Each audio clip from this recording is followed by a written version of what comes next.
नाशिकच्या मातीत धावणारी लेक थेट चीनच्या धर्तीवर भारताचा तिरंगा अभिमानानं फडकवते. सिन्नर तालुक्यातील नायगावच्या श्रावणी सांगळेनं आशियाई 23 वर्षाखालील ॲथलेटिक्स चॅम्पियनशिपमध्ये 2 सुवर्ण आणि एका कांस्य पदकाची कमाई करत देशाचं नाव उंचावले. विशेष म्हणजे मिक्स रिलेमध्ये शेवटच्या क्षणी चीनच्या धावपटूला मागे टाकत श्रावणीनं भारताला सुवर्ण पदक मिळवून दिलं. तिच्या या दैदिप्यमान कामगिरीनंतर येवल्यात तिचा भव्य नागरी सत्कार करण्यात आला. नायगावच्या मातीत सुरू झालेला धावपटू लेकीचा प्रवास चीनपर्यंत कसा पोहोचला पाहूयात श्रावणीच्या यशाची ही प्रेरणादायी कहाणी. नाशिकच्या सिन्नर तालुक्यातील नायगावच्या मातीत धावणाऱ्या श्रावणी सांगळेंनी आंतरराष्ट्रीय क्रीडा विश्वात भारताचं नाव उंचावलंय. लहानपणापासून मेहनत, जिद्द आणि देशासाठी काहीतरी करून दाखवण्याचं स्वप्न मनात ठेवून श्रावणीने आपल्या धावण्याला नवी दिशा दिली आणि चीनमध्ये झालेल्या आशियाई 23 वर्षाखालील ॲथलेटिक्स चॅम्पियनशिपमध्ये तिच्या या मेहनतीला मोठं यश मिळालं. 4x400 मीटर मिक्स रिलेमध्ये सुवर्ण, महिलांच्या 4x400 मीटर रिलेमध्ये आणखी एक सुवर्ण, तर 400 मीटर हर्डल्समध्ये कांस्य पदक अशी तब्बल 3 पदकं जिंकत श्रावणीने भारताच्या शिरपेचात मानाचा तुरा रोवलाय. मी 9-10 वर्षांपासून VDK स्पोर्ट्स फाउंडेशनमध्ये वैजनाथ काळे सरांच्या मार्गदर्शनाखाली सराव करते आहे. त्यासोबतच माझ्या संपूर्ण परिवाराचा सुद्धा मला खूप चांगला पाठिंबा आहे. आणखीन मला आपल्या देशासाठी ऑलिम्पिक्स, कॉमनवेल्थ गेम्स आणि एशियन गेम्समध्ये सुद्धा पदक आणायचे आहे. नाशिकच्या सिन्नर तालुक्यातील नायगावच्या मातीत धावणाऱ्या श्रावणी सांगळेंनी आंतरराष्ट्रीय क्रीडा विश्वात भारताचं नाव उंचावलंय. लहानपणापासून मेहनत, जिद्द आणि देशासाठी काहीतरी करून दाखवण्याचं स्वप्न मनात ठेवून श्रावणीने आपल्या धावण्याला नवी दिशा दिली आणि चीनमध्ये झालेल्या आशियाई 23 वर्षाखालील ॲथलेटिक्स चॅम्पियनशिपमध्ये तिच्या या मेहनतीला मोठं यश मिळालं.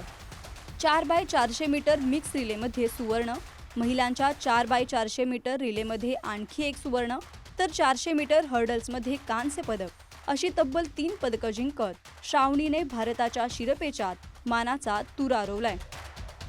नाशिकची लेक श्रावणी सांगळे हिने पहिलं एशियन अंडर-23 या एशियन गेममध्ये त्या ठिकाणी 2 गोल्ड आणि 1 ब्रॉन्झ असे मेडल या ठिकाणी मिळवले.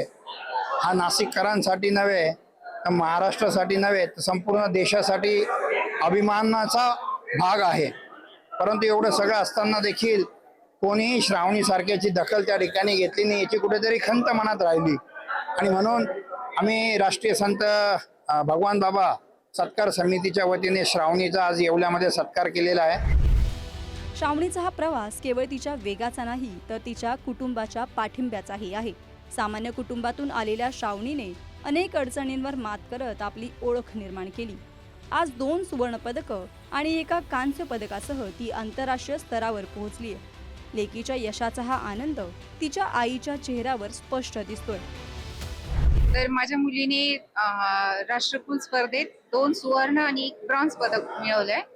तर तिने देशासाठी नक्कीच उत्तम कामगिरी केली. त्याचबरोबर आपलं महाराष्ट्र, आपल्या नाशिकचं नाव सगळ्या जगभर पसरवलं.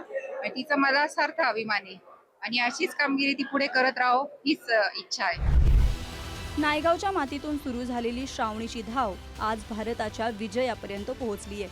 कारण तिच्या मेहनतीला जिद्दीची साथ मिळाली, जिद्दीला कुटुंबाची साथ मिळाली आणि या सगळ्याचं रूपांतर भारताच्या सुवर्ण विजयात झालं. आता श्रावणीने देशासाठी आणखी मोठी पदकं जिंकावी, आंतरराष्ट्रीय स्तरावर भारताचा तिरंगा आणखी उंच फडकवावा अशी तिच्या वडिलांची अपेक्षा आहे. तिने नुकत्याच झालेल्या स्पर्धेत जी कामगिरी केली देशासाठी त्याचा आम्हाला सगळ्यांना, सगळ्या नाशिककरांना, सगळ्या महाराष्ट्राला आणि सगळ्या भारतातल्या लोकांना अभिमान आहे. आणि या ठिकाणी मी एवढंच सांगू इच्छितो की निश्चितच तिची तयारी अशी चालू आहे की याही पुढे ती भारतासाठी जास्तीत जास्त बहुमान प्राप्त करेल. सामान्य कुटुंबातील एका मुलीने आंतरराष्ट्रीय स्तरावर देशासाठी पदकं जिंकणं ही नक्कीच अभिमानाची बाब आहे. पण श्रावणीसारख्या खेळाडूंना पुढच्या प्रवासासाठी प्रोत्साहन, सुविधा आणि शासकीय मदत मिळणंही तितकंच गरजेचं. तर श्रावणीच्या कामगिरीची दखल घेत आगामी हिवाळी अधिवेशनात तिच्या शासकीय मदतीचा आणि सन्मानाचा प्रश्न विधान परिषदेत मांडणार असल्याचं आमदार किशोर दराडे यांनी सांगितलं. ही गोष्ट खरी आहे. सरकारने तर श्रावणीचा सत्कार करणं गरजेचं होतं. योग्य ते मानधन देणं सुद्धा गरजेचं आहे. जर महाराष्ट्र केसरी कुस्ती स्पर्धा होता तो जिल्ह्यातनं जर पहिला निवडून येतो त्याला सुद्धा मानधन दर महिन्याला दिलं जातं. महाराष्ट्र केसरी जो होतो त्याला 25,000 रुपये मरूपर्यंत दिला जातो आणि एक फ्लॅग दिला जातो. ह्या आंतरराष्ट्रीय जे प्लेअर आहे यांच्यासाठी सुद्धा अशी स्कीम लागू करा. येणाऱ्या अधिवेशनामध्ये हा मुद्दा मी नक्कीच मांडणार आहे. नायगावच्या मातीतून सुरू झालेली श्रावणीची ही यशोगाथा आंतरराष्ट्रीय क्रीडा विश्वात झेप घेऊ पाहणाऱ्या महाराष्ट्रातील असंख्य खेळाडूंसाठी नक्कीच प्रेरणादायी ठरणार आहे. संतोष बटाव, पुढारी न्यूज, नाशिक.